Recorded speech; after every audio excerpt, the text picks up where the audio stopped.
তো বিষয় হচ্ছে যে সম্পর্ক, বুদ্ধিমান মানুষ কখনো কোনো ঝুর ঝামেলা এর মধ্যে যায় না।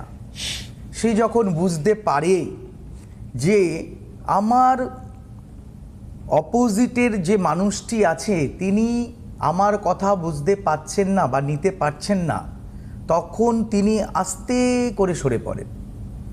আমি সকলকে যে আমার বিষয়টি বোঝাতে পারবো সেটা কিন্তু কখনো হতে পারে না। আমাদের গ্রহগত অবস্থান সেটা কখনো বলে না। আমি চাইলেই যে কাউকে ইঞ্জিনিয়ার বানাতে পারবো, আমি চাইলেই কাউকে ডাক্তার বানাতে পারবো, আমি চাইলেই কাউকে ভালো পদে চাকরি করাতে পারবো, এটা তার গ্রহগত অবস্থানের উপর নির্ভর করে। তো আজকে যেটা মূল বিষয়, যে মানুষ তৈরি করা বা মানুষকে রিপেয়ারিং করা। মানুষ তৈরি তো করেন ভগবান, কিন্তু আমাদের এই সাবজেক্টটা কি করে, খানিকটা রিপেয়ারিং করে। মানে মনে করুন আমরা কি করি, মেকআপ আর্টিস্টের মতো, কোথাও চুল নেই একটু চুল লাগিয়ে দিলাম, গায়ের রংটা একটু চাপা একটু ফর্সা করে দিলাম। এই যে এইটা করতে গেলে যে আমাদের যে কাজগুলো, আমরা অনেক সময় অনেক কিছু বুঝি, এই গ্রহ খারাপ, ওই গ্রহ খারাপ, এই যোগ ওই যোগ, কিন্তু এর থেকে বেরিয়ে আসার যে রাস্তাটা, এটা কিন্তু কম লোকই কিন্তু জানে।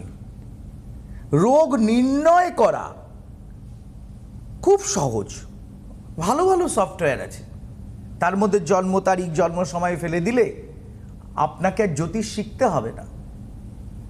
হ্যাঁ, আর্টিফিশিয়াল ইন্টেলিজেন্স আপনাকে সমস্ত কিছু ডাটা ভরা আছে, আপনাকে ইনফরমেশনটা দিয়ে দেবেন। সেই ইনফরমেশনটা আপনি পেলেন, পেয়ে এবারে আপনি কি করলেন, আপনি তো অনেক কিছু বুঝলেন, কিন্তু খেলাটা ওখানেই, বেরিয়ে আসাটা, ওখান থেকে যে বেরিয়ে আসা সমাধান, সেই সমাধানের জন্য আপনি বহু অর্থ ব্যয় করছেন। কেউ আমাকে বলল, দাদা আমি বিশাল অ্যামাউন্ট খরচা করেছি। কিসে খরচা করেছেন সেটা আগে ভালো করে জানতে হবে। আপনি সঠিকভাবে খরচা করেছেন বা প্রতারকের পাল্লায় পড়েছেন, এই বিষয়গুলো না জানলে আপনি কিন্তু এর থেকে বেরিয়ে আসতে পারবেন না।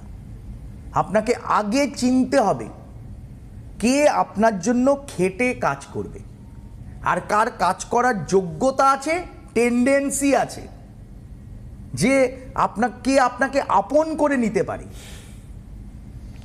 কি বললে বুঝতে পেরেছেন?